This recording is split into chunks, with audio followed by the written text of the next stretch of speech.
Hey everybody, welcome to part 2 in a series of videos for Statecraft. Now in this video I'm actually going to show you how to play the game of Statecraft. If you just want a quick overview, check out my overview video. If you just want to see some sample gameplay, check out my sample gameplay video. And finally, if you just want to see a full review of the game, you can check out that full review video of that game. But in this video I'm going to concentrate just on a full tutorial on how to play Statecraft itself. Now Statecraft is a very random game for the setup of it because there's multiple scenarios which are going to be drawn randomly. It has multiple starting setups and it's going to change the way the game's going to be played. It's also going to change the way the victory conditions are going to be achieved for the game. So this game I'm going to set up the game and I'm going to show you just one of the multiple scenarios. Again, there are multiple scenarios that come in the game and we're simply going to take one scenario and start off because this is the basic training scenario. It's also the one scenario that they suggest that all players start the game with when they're first learning the game, and that's going to be the democratic election campaign card. So we're going to start with that campaign card, and all the rest of the scenario cards are going to be removed from the game. They're not going to be reused at all. Now again, I want to emphasize there are multiple campaigns for the game, and they all have different victory conditions and also different setup requirements. So make sure you follow that for every one of these campaigns so you play the game correctly every time you play it. Whether it's showing how many supporters you have, and in this circumstance we have 6 supporters. So we do have to draw 6 supporters from the supporter deck.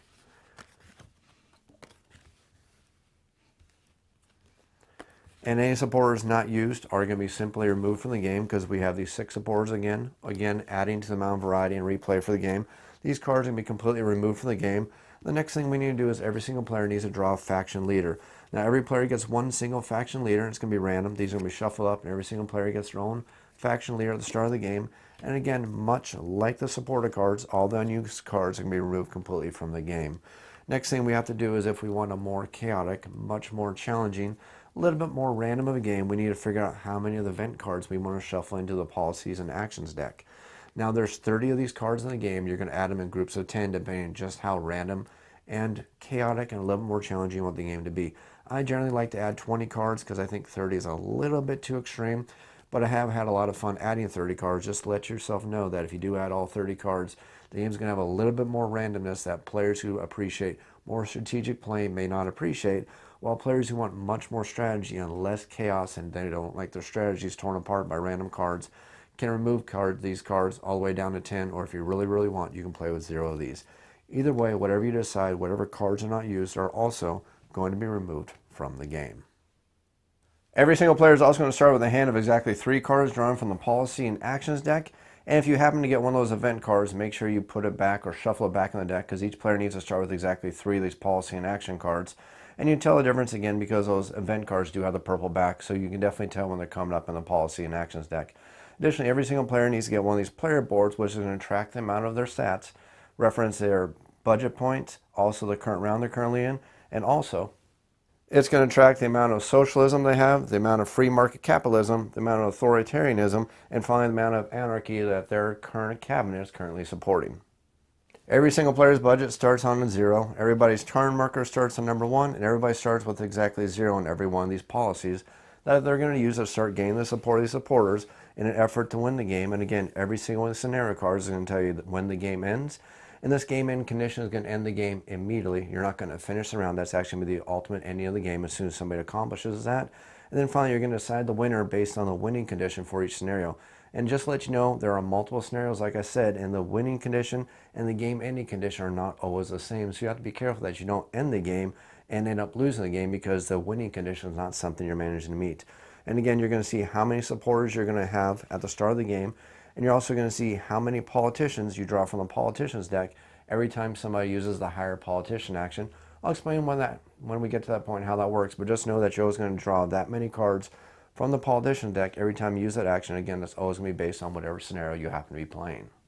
So just to go over it really quick, since we're playing the democratic election scenario, what we need to do is we're going to know the game's going to come to an end as soon as one player has played 8 turns. And again, we do have the turn tracker here. So at the 8th turn, the game is going to immediately come to an end. And then the winner is going to be decided on the player who has the most supporters in their cabinet. Now you have to be careful because you can steal supporters from other players. So just because you happen to gain supporters doesn't mean you're going to have those same supporters at the end of the game. And remember, these are the only supporters that are going to come out of the game completely. We're not going to add any more supporters to the game. So you're going to see that these supporters are a very controlled resource that the players are going to be fighting tooth and nail to gain so they can win the scenario. The game of Statecraft is going to be played out over rounds. On every single round, every single player gets to perform as many actions, or as the game calls them, maneuvers, as they want on their turn. And again, I want to emphasize you can perform as many of these actions on your turn as long as you can pay the cost and you keep doing them until you either no longer want to do any maneuvers or you can't do any maneuvers because you don't have the ability to pay for these maneuvers. Now, there's multiple maneuvers available in the game. You can play an action card. An action card is going to be denoted by the finger that happens to be pointing, so you know that's an action card. And you simply do what the action card tells you to do, and then you're going to discard it to the discard pile, and that's going to be it for playing the action card. Next thing you can do is you can announce a policy. Now, every one of these policy cards, you recognize a policy card because they're double-sided cards. They're going to have a policy on the top, and they're also going to have a policy on the bottom. And the way that policy is facing is going to matter on how it's going to affect your current cabinet about what kind of policies you're currently supporting. I'll explain more about that in just a moment, but these cards are all double-sided, and whatever way you put these policies into effect is going to judge how your policy cabinet is going to change. Next thing you can do is you can denounce a policy, which means you're going to put it in a different way to change the amount of your policies in a negative fashion, which can help you bring down your policy numbers to help you get some of these people who require you to have lower numbers versus having higher numbers. Again, I'll explain that in just a bit. And the next thing you can do is you can campaign to try to gain these supporters to add them to your political cabinet, which can help you win the game, again, depending on the requirements and the circumstances, which are going to tell you if you win the game. The next thing you can do is you can poach supporters from other players, you can recruit new politicians, or finally you can fire a politician if you happen to decide that their policies that they're currently supporting are not going to help you win the game, and you need to gain these supporters very, very quickly. Every one of these actions is also going to have a cost in cards that you must discard to perform that action. Now, most of these actions require you to discard 0 cards to perform those actions, but some of them do require you to discard cards permanently from your hand, which means you don't actually use those cards for their actions or for whatever they may allow you to do. You have to actually discard those cards to go ahead and take that action. For example, if you want to poach a supporter from another player, you have to discard 1 card from your hand to the discard pile if they happen to no longer match that politician's policies. Or if you want to steal a supporter from another player who still, that supporter is still matching their policies, then it's going to cost you 2 cards to discard. And of course, if you want to recruit politicians, you have to discard a card. Or if you want to fire a politician, again, it's going to cost you a card. And again, I want to emphasize you can do as many of these maneuvers on your turn as long as you can pay the cost and as long as you're still willing to perform those actions. Once you're no longer willing to perform those actions or no longer can perform those actions because you can't pay for them, your turn is going to end and it's going to go to the next player in clockwise order. At the end of a player's turn, they need to make sure they fill their hand back up to exactly 3 cards. And you have to draw your hand back up to 3 cards, so if you only have 1 card left in your hand, and I didn't say this earlier, but the hands are not open. I just have them open for this tutorial to teach you how to play the game. But in the actual gameplay, players never know exactly which cards happen to be in your hand. But at the end of your turn, you're required to draw back up to 3 cards in your hand. If you happen to draw an event card, though, you are required to take advantage of the event card, do exactly what it says, and then you have to continue drawing cards. Now, if you happen to keep drawing event cards, you have to keep performing these events over and over again until you manage to get exactly 3 cards back in your hand, then you can end your turn. Now, I'll explain the event cards a little bit later. I just want to let you know that at the end of your turn, you are required to draw up to 3 cards. And if you draw an event card that does not count as your hand draw, you still keep drawing, taking care of these event cards as you keep drawing them until you manage to get 3 cards back in your hand. Then that's the end of your turn, and the next player in clockwise order can proceed and take their turn. On a player's turn, there's a couple different actions they take, and I'm just going to go over the actions here in a little better detail so you understand exactly how the gameplay works. I've already shown you basically how an action card works, and there are numerous action cards in the game, so I'm not going to go over all of them, but they're pretty self-explanatory and they tell you exactly what to do. And to play an action card, it doesn't cost you any cards to play the action card. You simply show the action card to other players, discard it to the discard pile, and perform exactly whatever action requires you to take. The next thing you can do is you can announce a policy, and now announcing policy is the main mechanic of the game. It's going to be the only way you're going to start gaining these supporters because all these supporters have requirements of what they're going to expect in their politicians before they're going to support a politician. Now, every single one of these policy cards is going to be double-sided. You're going to have a top side and a bottom side, and you notice that they're pretty much opposite of each other when it comes to how they're affecting what kind of policies they're trying to enact, change, or try to cause changes. Now, whenever you are announcing a policy, you're going to actually add it to your politician card directly. Now, every single politician can have up to 3 policies announced, and they have up to 3 policies denounced. And there's a big difference in that. Announced policies go on top of your card, denounced policies go on the bottom of your politician card. And every one of these policies has a certain requirement that it has to match your politician. So for example, we see that this politician right here is for economy, and they also happen to be for the infrastructure of the government. So they can add policies that happen to be for the economy. Now, since this politician right here does not have the symbol for security, he cannot add security policies, but he can add policies that happen to be for economy. And again, he can add welfare policies because, again, he doesn't have the symbol for welfare. The only policies this politician can ever add to his cabinet happens to be policies that reflect economy and policies that happen to represent infrastructure. And that's one thing you have to pay very close attention to when you're adding these policies to your cabinet. And again, every single one of these politicians have different things that they're going to allow. And some of the junior politicians, I'll explain them in just a moment, only have one policy to support. Some of the senior politicians have two policies they support. And again, I'll explain to that just when we get to that point. Just understand you can only add a policy to your politician that happens to match their symbol on them. So our main starting politician that we start with happens to support economy. So we know that we can add this policy to that politician. And again, we don't have to discard any cards to add that policy to our politician. If we're going to announce this policy, all we need to do is decide which side we want. Do we want the side that's going to add per unit tax? Or do we want the opposite side that's going to add, it's going to add valorum tax. Sorry, I almost said that completely wrong. It's going to add valorum tax to it, and you need to decide exactly which side you want to play, and it's going to modify your current structure of your political campaign depending on what side of this card we're going to play. So we need to look at all the politicians or the supporters that the politician is trying to gain so we can change the amount of our policies to see what kind of things we're going to do to possibly gain the support of these supporters and to possibly win the game. So whatever side we decide that we're going to put this under, we're going to slide it underneath our card for a politician, and we're just going to display enough that we're going to see which kind of amounts are going to change, and we're going to reflect this on our current policies and also on our current budget constraints and our current budget concerns, so we make sure we're keeping that and following those things that we need to follow completely. Now, every one of these cards is going to have a cost that we're going to either add to our budget or we're going to subtract from our budget, and our budget is an absolute maximum. If any card ever takes us beyond our budget maximum, we cannot add it. If it takes it below our current budget minimum, we cannot add the card, and that's one of the constraints we need to follow. That doesn't follow for these current policies, though. These policies can go past 7, and any policy that's going to put you beyond 7 is going to be completely ignored. We're going to stop at 7. Any policy that drops you below 0 is going to be ignored. We can still add it. The only restraint we need to make sure we're watching is our budget points, because it can never go above 5 or below 5, and every one of these policies is going to have a cost anywhere from 0 all the way up to 5 in the positive, all the way down to -5 in the negative. And if it goes beyond that, we cannot afford to put that policy into play. After we add a policy to our politician, we need to adjust our ideology points to reflect our current ideology, which is going to allow us to start gaining supporters. So we see that we're going to gain 1 point here in socialism, so we're going to go up 1 point in socialism, and we're also going to gain 1 point here in free market capitalism, so we're going to go up 1 point in free market capitalism. That's how we add or announce a new policy to add to a politician. The next action we can do on our turn is we can denounce a policy. Now, we couldn't denounce this policy right here because we see that this symbol right here shows that this is a policy all about security, and this politician does not currently support anything about security, so we couldn't actually denounce this policy right here.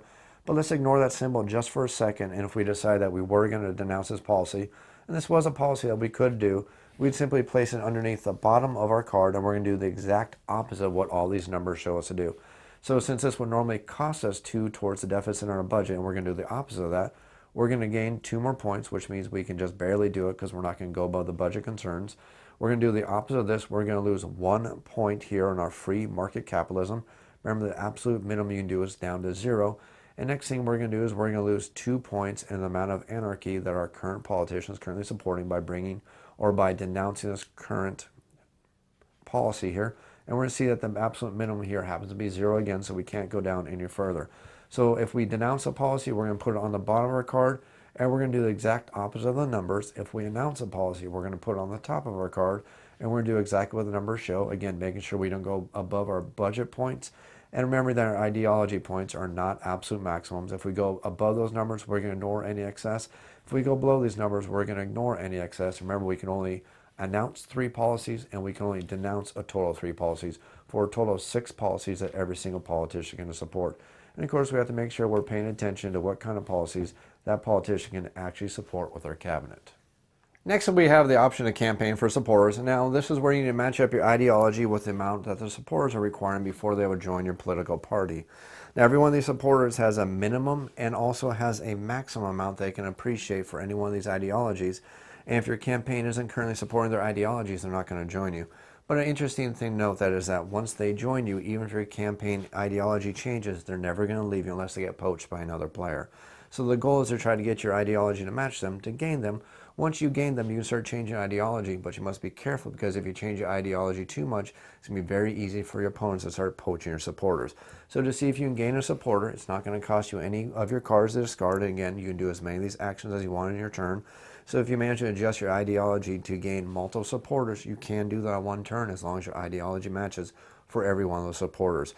Now, every one of these supporters is going to have a minimum that they're going to require and also a maximum. You can tell the difference because if it's a maximum, the ideology is going to be in dark blue instead of the normal color for each one of these banners. Now there's red, there's yellow, there's blue, and there happens to be green, but they happen to be in this blue color with this lightning bolt through it. That means that's a maximum. If your ideology in that certain facet goes above that, that supporter will not join you. But if it's not that color, you just need to have that minimum or greater to have them join you. So in this example, we said this political party currently has the ideology level. They have it at 5, they have it at 1, they have it at 3, and they have it currently at 0.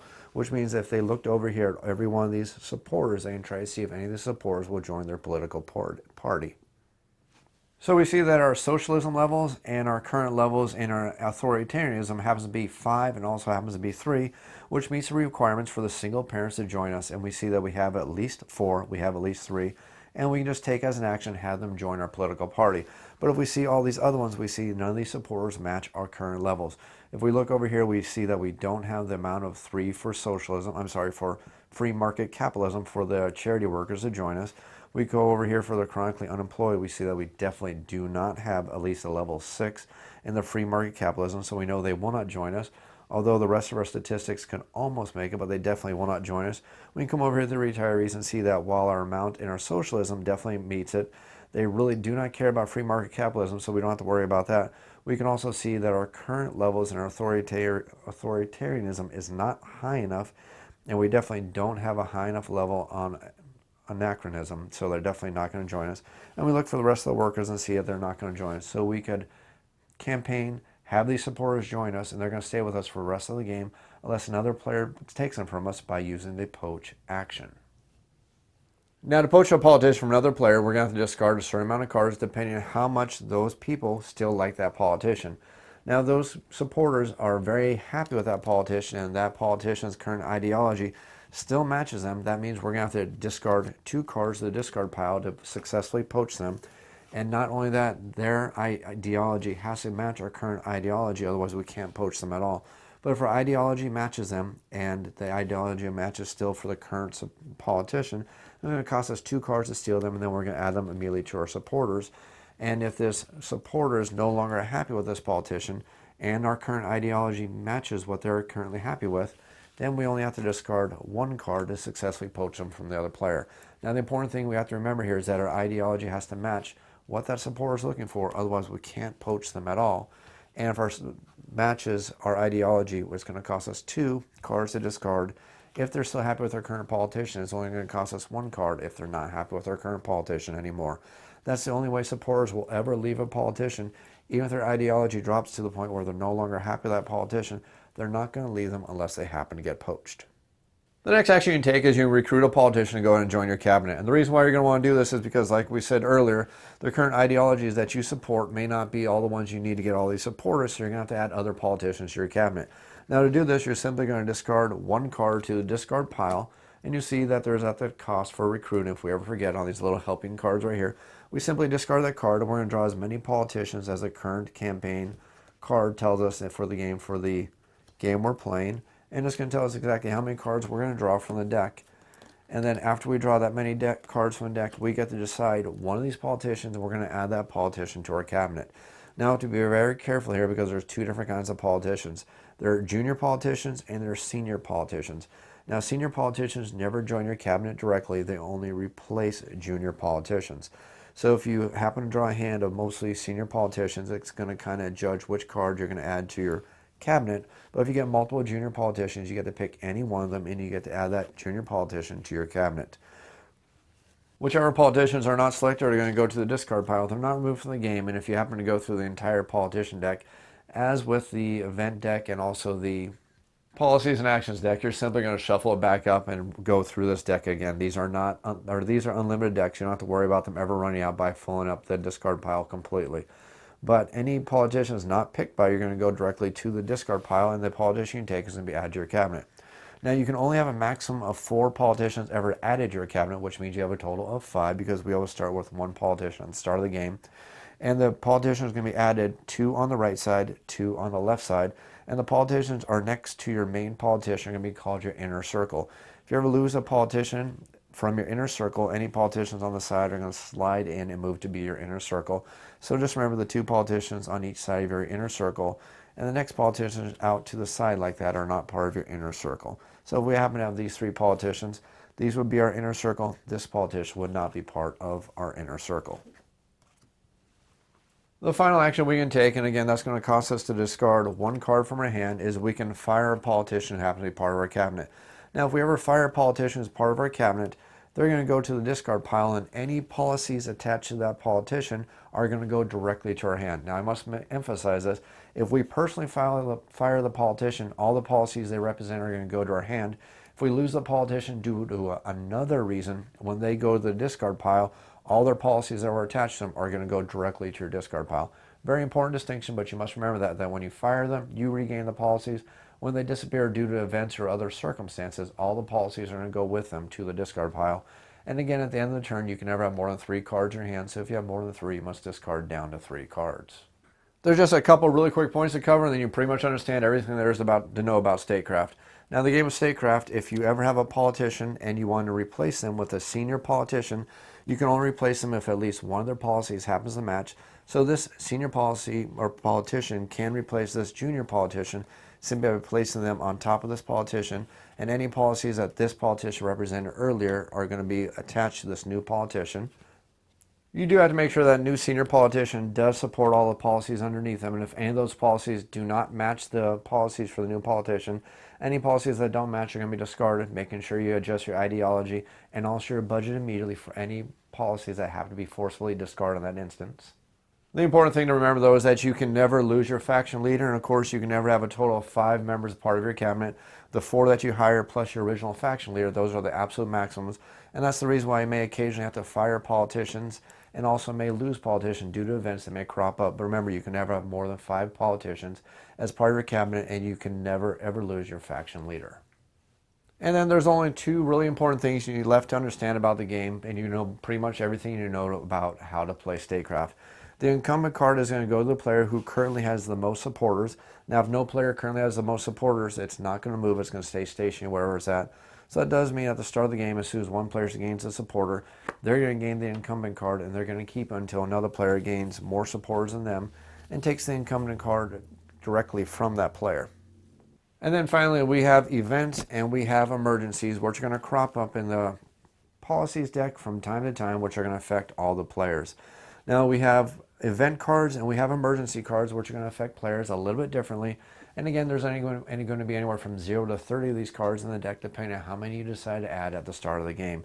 Every one of these event cards is going to have 2 sections on them, and every single player needs to decide which section they're going to decide they're going to take advantage of or disadvantage of, depending on the card. And they need to carry out everything they can on that section of the card. And there's also going to be a section showing that the player who currently has the Incumbent card is going to have an extra penalty on top of it of things that they have to do on top of the original thing that happens to be required to be done. Now, some of these cards are only going to affect the Incumbent player. Some of them are going to affect all the players, but they're going to affect all the players differently. And again, if you happen to have the Incumbent card, you're going to have extra penalties levied against you. And the next thing we're going to have is we're going to have emergency cards, which are going to affect all the players completely. You basically just follow the text on the card and do exactly what they say, and they affect all the players in the game. I hope you enjoyed this tutorial video for Statecraft. If you want to see some gameplay, make sure you check out my gameplay video, or you can just move directly to my full review of the game. If you have any comments or questions about this video or any other videos in the series, make sure you leave them down in the YouTube comments down below. I'll be sure to answer them to the best of my abilities. You can also feel free to email me at off-the-shelf board game reviews. That's otsbgr@gmail.com. If you enjoy this video, you enjoy this video series, click that like button, click that subscribe button. You can also help support the channel over on Patreon if you like. That's patreon.com/OTSBGR. Thanks for watching.